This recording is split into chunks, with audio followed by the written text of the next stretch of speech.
বাবা যখন ফোন করে বলল আমার ছোট ভাইয়ের বিয়ে ঠিক হয়েছে এই মাসের 15 তারিখ, তখন আমার একটু খারাপ লেগেছিল। আমি বড় ভাই, অথচ আমায় রেখে বাবা মা আমার ছোট ভাইয়ের বিয়ে ঠিক করে ফেলেছে। পরক্ষণেই মনে হলো আমি দেশের বাহিরে যেহেতু, তাই বাবা মা আমার বিয়ের কথা ভাবেননি। আমি যখন দেশে চলে যাব তখন আমার বিয়ের কথা ঠিকই ভাববে।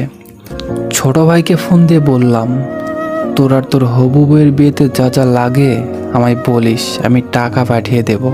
ছোট ভাইয়ের বিয়েতে আমি মেয়ের গহনা বাবদ 2 লক্ষ টাকা পাঠিয়েছিলাম, কিন্তু ছোট ভাই তবুও বলল আরও যেন 50,000 টাকা পাঠায়। ওর হবু বউয়ের নাকি খুব শখ মাথায় সোনার টিকলি দেওয়ার। আমি তখন আরও 50,000 টাকা পাঠাই। আমি খুব অবাক হয়ে খেয়াল করতাম আমার পরিবারের লোকজন আমায় যখন ফোন দিত তখন আমি কেমন আছি সেটা প্রথমে জিজ্ঞেস না করে জিজ্ঞেস করতো আমি কবে টাকা পাঠাবো, তার এটা লাগবে, ওর ওটা লাগবে। প্রথম প্রথম খুব খারাপ লাগতো, কিন্তু তারপর মনে হলো আমি পরিবারের বড় সন্তান, আমার কাছে চাইবো না তো কার কাছে চাইবে। আমার পরিবারের লোকজন কষ্ট করে টাকা খরচ করে আমায় বিদেশ পাঠিয়েছে, কিন্তু এখন আমি যদি আমার পরিবারের লোকদের চাহিদা পূরণ না করি তাহলে সেটা অন্যায় হবে।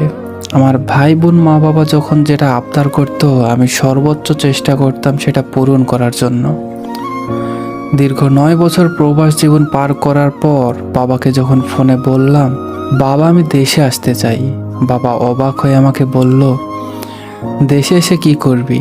আমি বললাম, দেশে কিছু একটা করার চেষ্টা করব। তোমাদের ছাড়া আমার একা একা থাকতে ভালো লাগে না। তাছাড়া ছোট ভাই বোনদের বিয়ে হলো, কিন্তু আমি বিয়েতে থাকতে পারলাম না। খুবই ইচ্ছা করছে ওদেরকে দেখতে। বাবা তখন কিছুটা রেগে বলল, দেখতে ইচ্ছে হলে মোবাইলে ভিডিও কলে দেখিস, তবু দেশে আসতে হবে না। তাছাড়া আমি নতুন বাড়ি বানানোর কাজ হাতে দিয়েছি, এখন তুই দেশে আসলে টাকা পাঠাবে কে? বাবার কথা শুনে এই মুহূর্তে নিজেকে মানুষ না টাকা বানানোর যন্ত্র মনে হচ্ছিল।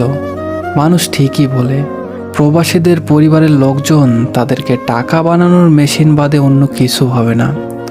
আমি এর কয়েক মাস পর পরিবারের কাউকে কিছু না বলে হুট করে দেশে চলে আসলাম।